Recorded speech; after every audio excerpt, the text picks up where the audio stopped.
बिस्मिल्लाहिर्रहमानिर्रहीम। अल्लाहु रब्बु मुहम्मदिन सल्लल्लाहु अलैहि वसल्लम नहनु इबादु मुहम्मदिन सल्लल्लाहु अलैहि वसल्लम। कहें दोस्त भा सवाल पुछो आ जमा बैन सलातन जे मुतालिक ॿिनि नमाज़नि खे हिकु जगह ते जमा करणु। ॾिसो इन जा जवाब तफ़सीली आहिनि, खोड़ जवाब आहिनि। अहादीस पाक सही मुस्लिम बुखारी जे अंदरि क़ुरान पाक जूं आयतूं बि आहिनि। बहरहाल मुंहिंजो कमु आहे मुख़्तसर जवाब ॾियणु ताकी तव्हां मसइले खे सम्झो। कंहिंसां जहिड़ो न आहे, कंहिंसां ज़िद न आहे, कंहिंसां मिसाल तौर ते मुतनफ़िराना अंदाज़ न आहे। असांजो मक़सदु आहे सिर्फ़ु मसइले खे सम्झायूं, अॻे माण्हू खे इख़्तियार आहे एक्सेप्ट करे या रिजेक्ट करे, उनखे फॉलो करे या अनफॉलो करे, उन ते अमल करे या न करे, उहा उनजी मर्ज़ी आहे। ॾिसो इन ॻाल्हि खे सम्झो, ॿिनि नमाज़नि खे हिकु जॻह ते जमा करण जा ॿ क़िस्म आहिनि। हिकु जमा हक़ीक़ी, यानी हक़ीक़त में ॿिनि नमाज़नि खे हिकु जॻह ते ई जमा कयो वञे। मिसाल ज़ोहर नमाज़ जो जेको टाइम आहे उहो शुरू थिए थो 12:36 खां वठी 4:34 ताईं। हे जेको नमाज़ जो टाइम आहे 12:36 खां 4:34, मां मिसाल सम्झायां थो, हालांकि इहो वक़्तु आहे कोन, ठीकु आहे, मां मिसाल ॾेई सम्झायां थो। 12:36 खां 4:34 ताईं ज़ोहर नमाज़ जो टाइम आहे, हक़ीक़ी न टाइम आहे। हाणे हक़ीक़त में ॿिनि नमाज़नि खे हिकु जॻह ते जमा करणु। हाणे हीउ टाइम छा कहिड़ो आहे? ज़ोहर नमाज़ जो टाइम आहे।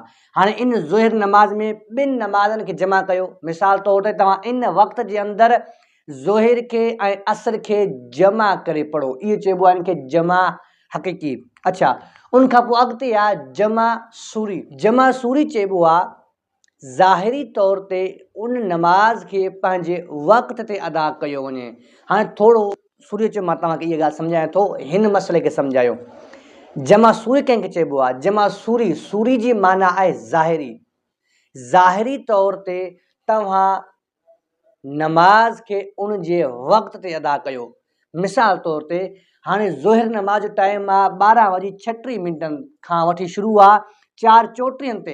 हाणे तव्हां छा कयो? तव्हां मिसाल तौर ते 4:30 ते तव्हां 4:30 ते ज़ोहर नमाज़ पढ़ी, ठीकु आहे, वुज़ू करे ज़ोहर नमाज़ पढ़ी, वरी तव्हां 4:40 ते तव्हां असर नमाज़ पढ़ी। हाणे ज़ाहिरी तौर ते तव्हां ज़ोहर नमाज़ बि पढ़ी आहे, असर नमाज़ बि पढ़ी आहे, ॿई नमाज़ गॾु थी वियूं, यानी तव्हां जमा कयो।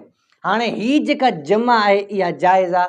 छो जो ज़ोहर जेका तव्हां उहो पंहिंजे वक़्त ते पढ़ी आहे ऐं असर तव्हां पंहिंजे वक़्त ते पढ़ी आहे।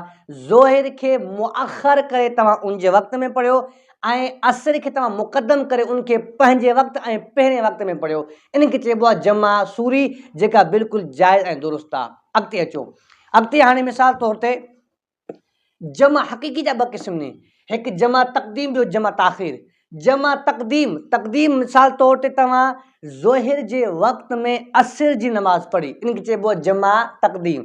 अच्छा, जमा ताख़ीर कंहिंखे चइबो आहे? जमा ताख़ीर चइबो आहे तव्हां असर जे वक़्त में ज़ोहर नमाज़ पढ़ी, असर जे वक़्त में ज़ोहर नमाज़ पढ़ी, ठीकु आहे, इहा ताख़ीर आहे।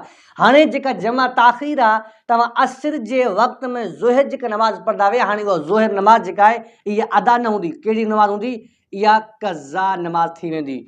छो जो जंहिं नमाज़ जो वक़्तु निकिरी वञे पोइ उहा अदा जे ज़ुमरे में न ईंदी आहे, क़ज़ा जे ज़ुमरे में ईंदी आहे। हाणे ॿ दलील आहिनि, ॿुधो।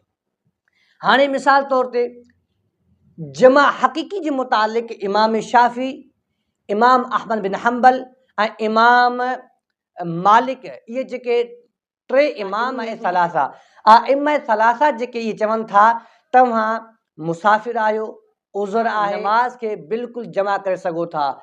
यानी ॿिनि नमाज़नि खे ज़ोहर जे वक़्त में तव्हां असर पढ़ंदा हुए ऐं उनसां गॾोगॾु जेका आहे मग़रिब जे वक़्त में तव्हां इशा पढ़ंदा हुए। वजह छा आहे?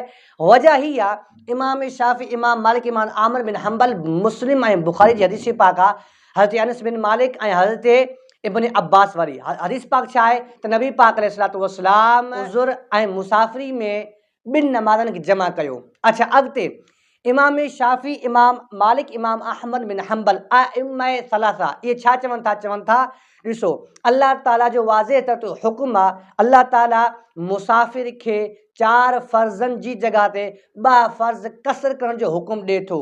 छो जो मुसाफ़िर आहे, सफ़र आहे ऐं उन सफ़र में ताख़िर थी वञे, देरि न थिए ताकी उहो पंहिंजे मंज़िल मक़सूद ते टाइम ते पहुची वञे। इहा ॻाल्हि इमाम मालिक, इमाम शाफ़ी, इमाम अहमद बिन हंबल चवनि था जॾहिं फ़र्ज़ नमाज़ मुसाफ़िर जी कसर थी सघे थी, लिहाज़ा उज़ुर ऐं मुसाफ़िर जे लाइ ॿिनि नमाज़नि खे हिकु जॻह ते जमा करण बि दुरुस्त आहे। अच्छा, इमाम आज़म अबू हनीफ़ा छा चवनि था, उहे चवनि था ॻाल्हि ॿुधो। हीअ जेका तव्हांजी हदीस पाक आहे मुस्लिम ऐं बुख़ारी जी, त नबी पाक अलैहिस्सलातु वस्सलाम ॿिनि नमाज़नि खे गॾु कयो, फरमाइनि था उहा जमा सूरी हुई। आका अलैहिस्सलातु वस्सलाम ज़ोहिर खे आख़िरी वक़्त में ऐं असर खे पहिरें वक़्त में पढ़ंदा हुया। यानी क़ुरान पाक में वाज़े तौर ते हुकुम छा आहे, इन सलाता कानत अलल मुमिन किताब मौक़ूता, नमाज़ पंहिंजे वक़्त ते फ़र्ज़ कई वई आहे। हाणे सभ खां पहिरियों जेको असांखे उसूल खपंदो न, उसूल असां क़ुरान पाक खां वठंदासीं, हदीस पाक ॾे पोइ वेंदासीं।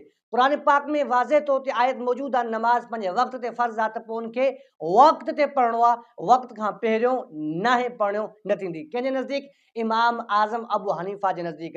ऐं इमाम आज़म अबू हनीफ़ा जी दलील बि छा आहे, फरमाइनि था हज़रत सही हदीस पाक आहे, हज़रत अब्दुल्लाह इब्न मसऊद रज़ियल्लाहु ताला अन्हु जी रवायत आहे, नबी पाक अलैहिस्सलातु वस्सलाम कॾहिं बि वक़्त खां पहिरियों नमाज़ अदा कान कई।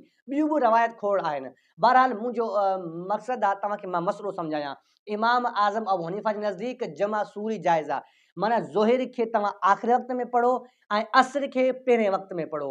ऐं उन सां 3 आइम्मा नी आइम्मा सलासा इमाम शाफ़ी, इमाम मालिक, इमाम अहमद बिन हंबल इहे चवनि था तव्हां ॿिनि नमाज़नि खे हिकु जॻह ते जमा करे सघो था, उज़र में ऐं मुसाफ़िरी में। हाजिन खे हाकिम इस्लाम 2 नमाज़ूं गॾु करे पढ़ाए त बि जाइज़ आहे, इन में कोई मसइलो न आहे। ही मिसाल तौर ते जेको आहे जमा बैन सलाता जे मुतालिक़ आहे, कोई झेड़ो कोई ज़बरदस्ती न आहे।